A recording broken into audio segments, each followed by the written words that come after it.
اللہ تبارک و تعالیٰ نے ہمیں اتنا پیارا دین اسلام دیا ہے۔ اسلام کا معنی امن اور سلامتی والا، اور اسلام کا معنی دنیا میں اللہ تبارک و تعالیٰ نے ہمیں ایسا مذہب دیا ہے کہ اسلام کے مقابلے میں دوسرا کوئی مذہب نہیں ہے، اس لیے کہ اسلام امن کا پیغام دیتا ہے، اسلام محبت اور بھائی چارے کا پیغام دیتا ہے، اسلام ایک دوسرے سے اخلاق کے ساتھ پیش آنے کا پیغام دیتا ہے۔ اسلام تو یہ کہتا ہے کہ کسی مسلمان بھائی سے مسکرا کر ملنا، یہ اللہ تعالیٰ صدقے کا ثواب عطا فرماتے ہیں۔ اپنے مسلمان بھائی کے سلام کا جواب دینا ہمارے اوپر واجب، ایک دوسرے کے ساتھ نرمی کا برتاؤ کرنا، بڑوں کا ادب کرنا اور چھوٹوں کے ساتھ پیار و محبت کرنا، یہ ہمارا اسلام سکھاتا ہے۔ اور اللہ کے نبی علیہ الصلاۃ والسلام اس دنیا میں تشریف لائے، اور اللہ کے نبی صلی اللہ علیہ وسلم کے آنے سے پہلے آپ سبھی اس بات سے واقف ہیں کہ زمانہ 500 سال تک ایسا زمانہ رہا جس میں کوئی نبی نہیں آیا۔ حضرت عیسیٰ علیہ الصلاۃ والسلام آئے تھے، حضرت عیسیٰ کے بعد 500 سال تک اس دنیا میں کوئی نبی نہیں آیا، کیونکہ اللہ تبارک و تعالیٰ کو دنیا کو یہ بتانا تھا کہ معاشرہ اتنا بگڑ گیا تھا۔ زمانہ جاہلیت کے بارے میں آپ نے سنا ہوگا کہ معاشرہ انتہائی درجے تک پہنچ گیا تھا، کہ معاشرے میں بے حیائی عام ہو چکی تھی، اور زمانہ جاہلیت میں اپنی سگی بیٹی کو دفن کرنا اور اس پر فخر کرنا اور اپنے آپ کو اس بات پر بڑا سمجھنا، یہ ان کا رواج تھا۔ اگر کوئی کسی کے گھر میں بیٹی پیدا ہو جاتی، اس باپ کو بس یہی فکر رہتی تھی کہ کس طریقے سے میں اپنی بچی کو زندہ دفن کر کے آ جاؤں۔ اگر میں اپنی بچی کو زندہ دفن نہیں کروں گا تو میرے لیے معاشرے میں بڑے عار یعنی شرم کی بات محسوس کرتا تھا۔ وہ یہ کہتا تھا کہ اگر میں نے اپنی بچی کو زندہ دفن نہیں کیا تو میرے معاشرے میں میری ناک کٹ جائے گی، لوگ کیا کہیں گے کہ اس کے گھر میں کوئی داماد بن کر آئے گا اور اس کی بیٹی کو لے جائے گا۔ اس ڈر سے لوگوں نے اپنی بچیوں کو زندہ دفن کرنا شروع کر دیا تھا۔ یہ اس زمانے کی بات کر رہا ہوں، اللہ کے نبی علیہ الصلاۃ والسلام کے آنے سے پہلے، کہ وہاں پر بازار لگتا تھا، وہاں پر عورتوں کی خریداری ہوتی تھی، ایک عورت کو استعمال کر کے ویسے ہی کچرے کی طرح پھینک دیا جاتا تھا۔ اس زمانے میں عورت کا کوئی مقام اور عورت کی کوئی ویلیو نہیں تھی۔ آج ہماری مسلم بہنیں آج یہ سمجھتی ہے کہ اسلام نے ہمیں قید کر کے رکھا ہے، اسلام نے ہمیں برقعے کے ذریعے سے ہمیں ایک بندک بنا کر رکھا ہے، لیکن انہیں یہ بھی سوچنا چاہیے کہ اگر اسلام نہ ہوتا تو آج تم اس دنیا میں نہیں ہوتی۔ اگر پیارے حبیب صلی اللہ علیہ وسلم کو اس دنیا میں آنا نہ ہوتا تو میرے دوستوں یہ دنیا کا نظام نہیں چلتا۔ معاشرہ اتنا بدترین ہو چکا تھا، اتنا معاشرہ بگڑ چکا تھا کہ اگر کسی خاندان کے اونٹ نے کسی دوسرے قبیلے کے اونٹ سے اگر کہیں کنویں پر پہلے پانی پی لیا تو یہ برسوں تک جنگ چلا کرتی تھی۔ باپ کا انتقال ہوتا تھا، بیٹے کو یہ نصیحت کرتا تھا کہ بیٹا فلاں دن اس قبیلے والوں نے اپنے اونٹوں سے پہلے پانی پلایا تھا، میں نے اپنی پوری زندگی ان سے دشمنی مول رکھی ہے، اور تو بھی تیری زندگی میں اگر تیرے اندر طاقت ہے، ہمت ہے تو ان سے بدلہ لینا، نہیں تو اپنی اولاد کو اس بات کی وصیت کر کے چلا جانا۔ آپ یہ اندازہ تو کریے کہ معاشرہ کتنا بگڑ چکا تھا، اتنی چھوٹی سی بات پر کہ میرے اونٹ سے پہلے اس نے پانی پی لیا۔ کئی سال تک جنگیں چلا کرتی تھی، ایک دوسرے کا خون بہایا کرتے تھے، اتنا معاشرہ بگڑ چکا تھا۔ اللہ کے نبی علیہ الصلاۃ والسلام کی حدیث مبارکہ موجود ہے کہ اللہ کے نبی صلی اللہ علیہ وسلم نے اس دنیا میں آ کر انسانوں کو امن کا پیغام دیا، انسانوں کو اللہ تبارک و تعالیٰ کے نبی نے آ کر عورت کو مقام و مرتبہ دیا۔ وہ زمانہ تھا کہ جس زمانے میں اپنی بیٹی کو دفن کرنا بڑے فخر کی بات محسوس سمجھتے تھے، اور یہ کہتے تھے کہ میں سب سے بڑا خاندان میں رئیس انسان ہوں، اس لیے کہ میرے گھر میں کوئی بیٹی نہیں ہے۔ یہ اللہ کے نبی علیہ الصلوۃ والسلام نے اس دور میں آ کر اللہ کے نبی علیہ الصلوۃ والسلام نے کہا کہ میں میری بیٹی حضرت فاطمہ الزہرا رضی اللہ تعالی عنہا سے بڑا پیار کرتا ہوں۔ یہ ایک پیغام دینا تھا، ایک میسج پہنچانا تھا کہ لوگوں، جس طریقے سے تم نے یہ رواج بنا رکھا ہے کہ تمہارے گھر میں کوئی بیٹی پیدا ہو جائے، تم شرم کی بات سمجھتے ہو، تم یہ سمجھتے ہو کہ ہمارے لیے معاشرے میں ہماری ناک کٹ گئی، نہیں، بلکہ پیارے حبیب صلی اللہ علیہ وسلم نے آ کر لوگوں کو ایک پیغام سنایا اور فرمایا کہ اگر کسی کی ایک بیٹی ہے، اگر کسی کی دو بیٹیاں ہیں، اپنی بیٹی کی اچھی تربیت کرے، اپنی بیٹی کو دین کی تعلیم بھی دے اور اپنی بیٹی کے اچھے گھر میں رشتہ کرائے۔ اللہ کے نبی صلی اللہ علیہ وسلم کی حدیث بتا رہا ہوں، فرمایا کہ میرے ساتھ جنت میں اس طریقے سے ہوگا۔ کہنے کا مقصد یہ ہے کہ میرے ساتھ وہ انسان جنت میں ہوگا جو اپنی بیٹیوں کی اچھی تربیت کرے، جو اپنی بیٹی کا اچھے گھر میں رشتہ کرے، اپنی بیٹی کی پرورش کرے۔ ایک صحابی کھڑے ہو گئے، کہا یا رسول اللہ، اگر کسی کی ایک بیٹی ہو تو فرمایا کہ اس کے لیے بھی یہی حکم ہے، اپنی بیٹی کو دین کی تعلیم دے، اپنی بیٹی کا اچھے گھر میں رشتہ کرے، میرے ساتھ جنت میں اس طریقے سے ہوگا۔ ایک اور صحابی کھڑے ہو گئے، کہنے لگے یا رسول اللہ، اگر کسی کی 3 بیٹیاں ہو اس کے لیے آپ کا کیا کہنا ہے؟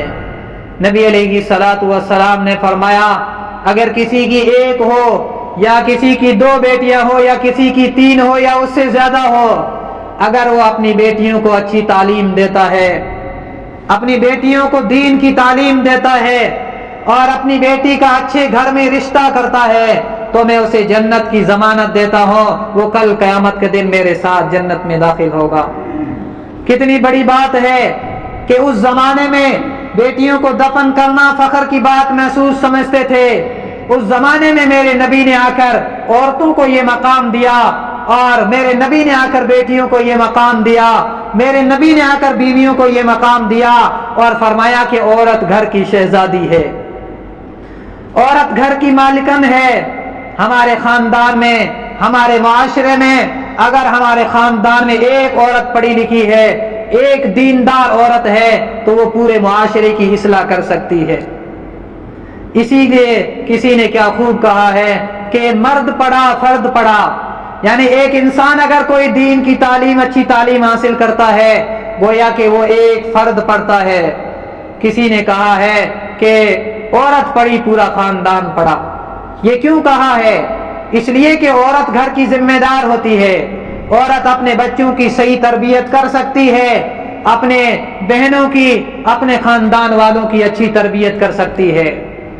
اسی لیے نبی علیہ الصلوۃ والسلام کے زمانے کا میں آپ کو ایک واقعہ سنانا چاہتا ہوں کہ میں اس زمانے کی بات کر رہا تھا کہ ہر طرف انسان یہ سمجھتا تھا کہ میرے گھر میں بیٹی نہ پیدا ہو، صرف بیٹے ہی بیٹے پیدا ہو۔ اس زمانے کا ایک واقعہ ہے کہ ایک انسان نے اپنی بیٹی کو زندہ دفن کر دیا تھا، پھر وہ اسلام لے آیا۔ مسلمان ہونے کے بعد وہ آدمی کہتا ہے کہ اللہ کے نبی علیہ الصلوۃ والسلام، مجھے 40 دن ہو چکے ہیں، میں روزانہ رات کو سوتا ہوں، میرے خواب میں میری وہ بیٹی آتی ہے جس کو میں نے کفر کی حالت میں زندہ دفن کر دیا تھا، میرے خواب میں آتی ہے اور کہتی ہے کہ ابا، آپ نے مجھے زمانہ جاہلیت میں دفن کر دیا تھا، بتائیے میرا قصور کیا تھا؟ میرا قصور صرف اتنا تھا کہ میں نے تیرے گھر میں جنم لیا تھا۔ حضرت دحیہ قلبی رضی اللہ تعالی عنہ کا واقعہ حدیث مبارکہ میں موجود ہے۔ اللہ کے نبی صلی اللہ علیہ وسلم کے پاس آئے، کہا کہ 40 دن ہو گئے مجھے چین نہیں آتا، میں اسلام تو لے آیا ہوں لیکن میری زندگی میں مجھے سکون نہیں ملتا، میرے خواب میں میری بیٹی آتی ہے۔ اللہ کے نبی صلی اللہ علیہ وسلم نے فرمایا کہ دہیا کلبی کیا واقعہ ہے, کیا ماجرا ہے, مجھے بتائیے ذرا.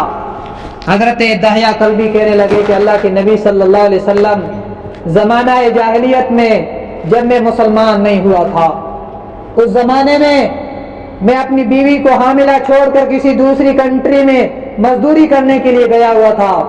میں نے میری بیوی کو کہا تھا کہ اگر لڑکا پیدا ہو جائے تو اچھی تربیت کرنا, اگر میرے گھر میں بیٹی پیدا ہو جائے تو اسے زندہ دفن کر کے آ جانا. وہ انسان چلا گیا, واپس آتا ہے تو 4 سال کے بعد اپنے گھر میں معصوم سی بچی کو کھیلتا ہوا دیکھتا ہے اور کہتا ہے کہ بتا تو کس کی بیٹی ہے. وہ معصوم بچی کہتی ہے کہ میں اس گھر کے مالک کی بیٹی ہوں. فرمایا کہ تو کون ہے؟ وہ آدمی کہنے لگا کہ جس گھر کے مالک کی تو بیٹی ہے تو اس گھر کا مالک میں ہوں. اس انسان نے یہ گوارا نہیں کیا کہ معاشرے میں میری ناک کر جائے گی, اس لیے اس نے اپنی بیوی کو چکما دیا, کہا کہ بیٹی کو تیار کیا جائے, میں اس کے ننیال چھوڑ کے آتا ہوں. جیسے ہی شام کا وقت ہو چکا, اپنے ایک کندھے پر فاوڑے کو اٹھاتا ہے اور دوسرے کندھے پر اپنی بیٹی کو اٹھاتا ہے اور اس جنگل کی طرف چل دیتا ہے. چل رہا ہے راستے میں, اور اس کی 4-5 سال کی معصوم بچی کہتی ہے کہ ابا جان مجھے آپ کہاں لے جا رہے ہیں؟ آپ نے آج فاوڑا کیوں اٹھا رکھا ہے؟ آج ایسی کس چیز کی ضرورت پیش آ گئی؟ وہ انسان کہتا ہے کہ اللہ کے نبی صلی اللہ علیہ وسلم, مجھے اس کی کسی بات پر رحم نہیں آیا, حتیٰ کہ میں وہاں جنگل میں پہنچا. میں نے میری بیٹی کو دفن کرنے کے لیے میں نے گڑھے کو کھودنا شروع کیا. میری بیٹی مجھے کہتی تھی کہ ابا جان اگر آپ تھک گئے ہو تو میں آپ کی کچھ مدد کر دوں, آپ کی میں کچھ ہیلپ کر دوں, تھوڑی دیر آپ بیٹھ جائیے گا, تھوڑی دیر آپ آرام کریے گا, تھوڑی دیر کے بعد آپ پھر وہی کام شروع کر دینا. وہ آدمی کہتا ہے کہ اللہ کے نبی علیہ الصلوۃ والسلام, مجھے میری بیٹی کی کسی بات پر بھی رحم نہیں آیا. میں نے آخرکار بیٹی کو گڑھے کے اندر ڈالا اور اوپر سے میں نے مٹی کو ڈالنا شروع کر دیا. اللہ اکبر. وہ انسان کہتا ہے کہ میری بیٹی چیخ رہی تھی اور چلا کر کہہ رہی تھی کہ ابا جان میرا قصور کیا ہے؟ میرا قصور بس اتنا ہے کہ میں نے تیرے گھر میں جنم لیا ہے, اس میں میری کیا غلطی ہے؟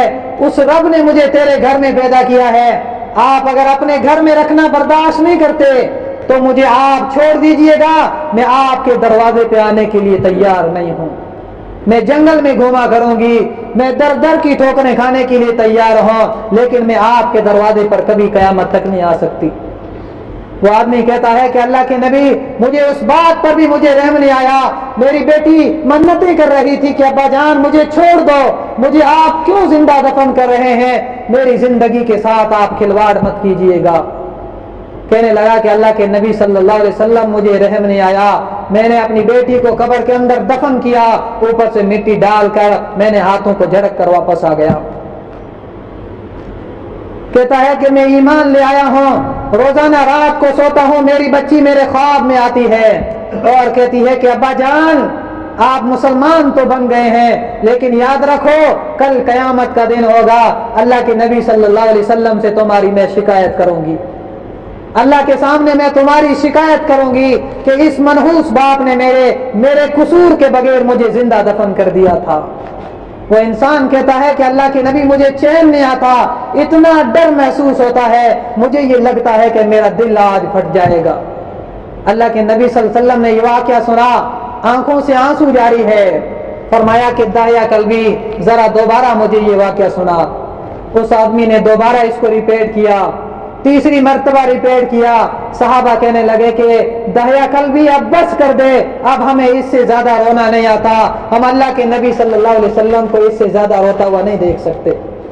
یہ وہ زمانہ تھا, اس زمانے میں میرے نبی نے آ کر انسانوں کو وہ تعلیم دی کہ لوگوں جو اپنی بیٹی کی تربیت کرتا ہے وہ میرے ساتھ اس طریقے سے جنت میں داخل ہوگا, چاہے اس کی 1 بیٹی ہو, چاہے اس کی 2 بیٹیاں ہو, چاہے اس کی 3 بیٹیاں ہو, اچھی طریقے سے تعلیم و تربیت کرتا ہے, قرآن کی تعلیم دیتا ہے, دنیا کی تعلیم کے ساتھ ساتھ. آج ہم اپنی بیٹی کو دنیا کی تعلیم تو دیتے ہیں, ہم یہ سمجھتے ہیں کہ ہمیں اپنی بیٹی کو دنیا کی تعلیم نہیں دیں گے, اپنی بیٹی کو گریجویٹ نہیں بنائیں گے تو میری بیٹی کا رشتہ ہونا مشکل ہے. لیکن ہم نے یہ نہیں سوچا کہ میری بیٹی کو اگر ہم دین کی تعلیم نہیں دیں گے تو یہی بیٹیاں باپ کو جہنم میں لے جانے کا حقدار بن سکتی ہے۔ اللہ کے نبی علیہ الصلوۃ والسلام نے فرمایا، میں معراج پہ گیا تھا، میں نے دیکھا وہاں پر میں نے سب سے زیادہ جہنم میں جلنے والی جس کو دیکھا وہ سب سے زیادہ عورتیں تھیں۔ عورتوں کو میں نے سب سے زیادہ جہنم میں جلتے ہوئے دیکھا، اس لیے میں نے عورتوں کو جہنم میں جلتے ہوئے دیکھا کہ عورتوں میں 3-4 برائیوں کی وجہ سے عورتیں سب سے زیادہ جہنم میں جائے گی۔ ان میں سے سب سے پہلی چیز ہے گالی گلوچ۔ عورتوں میں یہ بات عام ہو چکی ہے، ہر بات میں کسی نہ کسی اپنے بیٹوں کو، اپنے بھائی کے بیٹوں کو، کسی نہ کسی کو گالی گلوچ کرتی رہتی ہے۔ اور دوسری چیز یہ ہے کہ ناشکری، اللہ تعالیٰ کی ناشکری اگر کوئی عورت کرتی ہے تو یاد رکھے کل قیامت کے دن اسی ناشکری کی وجہ سے عورتیں سب سے زیادہ جہنم میں جائے گی۔ اور تیسری چیز یہ ہے کہ اپنے شوہر کی نافرمانی، عورت اپنے شوہر کی ناشکری کرتی ہے۔ عورتوں کے ساتھ بیٹھ کر، میں سب عورتوں کی بات نہیں کرتا، لیکن کچھ معاشرے میں عورتیں ایسی ہوتی ہے جن کا کام ہوتا ہے برائی کرنا، غیبتیں کرنا، چغلیاں کرنا۔ اور تیسری چیز ہے کہ شوہر کی ناشکری۔ علماء کرام نے لکھا ہے کہ جو عورت اپنے شوہر کی قدر نہیں کرتی، یہ تجربے کی بات ہے کہ اللہ تعالیٰ اس کے شوہر کو جلدی دنیا سے اٹھا لیتا ہے۔ جوانی میں ایکسیڈنٹ کے ذریعے سے یا کسی دوسرے سبب کے ذریعے سے اللہ تعالیٰ اس کے شوہر کو اٹھا لیتا ہے۔ اور تیسری چیز یہ ہے کہ غیبت، یہ تو عام ہو چکا ہے۔ عورتیں اگر 10 عورتیں ایک جگہ اکٹھا ہو جائے، ان میں اگر غیبت کی بات نہ ہو، کسی عورت کی چغلی نہ ہو، یہ بہت ہی ناممکن ہے۔ ان 4 کاموں کی وجہ سے اللہ کے نبی نے فرمایا، میں نے سب سے زیادہ جہنم میں عورتوں کو جلتے ہوئے دیکھا ہے۔ سب سے پہلی چیز یہ ہے کہ عورتیں گالی گلوچ زیادہ کرتی ہے، اور دوسری چیز یہ ہے کہ اپنے رب کی ناشکری کرتی ہے، تیسری چیز یہ ہے اپنے شوہر کی ناشکری کرتی ہے، چوتھی چیز یہ ہے کہ معاشرے میں عورتیں سب سے زیادہ غیبت کرتی ہے۔ اس وجہ سے اللہ کے نبی نے فرمایا، میں نے جہنم میں سب سے زیادہ جلتے ہوئے عورتوں کو دیکھا ہے۔ پوچھا کہ جبریل یہ کون لوگ ہیں؟ بتایا گیا یہ عورت سب سے زیادہ گالیاں دیتی تھی، یہ چغلیاں کیا کرتی تھی، یہ شوہر کی نافرمانیاں کرتی تھی۔ اس لیے میرے دوستو، ہم اپنے گھر کی عورتوں کو سمجھائیں اور اپنے گھر کی عورتوں کو یہ پیغام بتائیں کہ ہم نے ایک حدیث کو سنا ہے، اللہ کے نبی علیہ الصلوۃ والسلام نے فرمایا کہ جہنم میں 4 چیزوں کی وجہ سے عورتیں سب سے زیادہ جلے گی۔ یہ حدیث اپنے گھر کی عورتوں کو بتائے تاکہ اگر کسی کے گھر میں یہ برائیاں ہو تو اس برائی کو ختم کیا جائے۔ کہنے کا بس یہی مقصد رہتا ہے، میں یہ نہیں کہتا کہ تم سب کے گھروں میں عورتیں گالیاں دیتی ہے، غیبتیں کرتی ہے، نہیں، بلکہ اگر کہیں پر یہ بات آتی ہے تو پورے معاشرے کی بات ہوتی ہے۔ کسی ایک کو ٹارگیٹ کرنا یا کسی ایک گھر کو مخاطب کرنا ہمارا مقصد نہیں ہوتا، بلکہ ہمارے گھر کی بھی بات آتی ہے، پورے کے پورے معاشرے کی بات ہوتی ہے کہ ہمارے معاشرے میں آج یہ برائیاں عام ہو چکی ہے، ان برائیوں کو ہمیں ختم کرنے کی ضرورت ہے۔ اللہ تبارک و تعالی مجھے بھی اور آپ کو بھی کہنے سننے سے زیادہ عمل کرنے کی توفیق عطا فرمائے۔ وآخر دعوانا ان الحمد للہ رب العالمین۔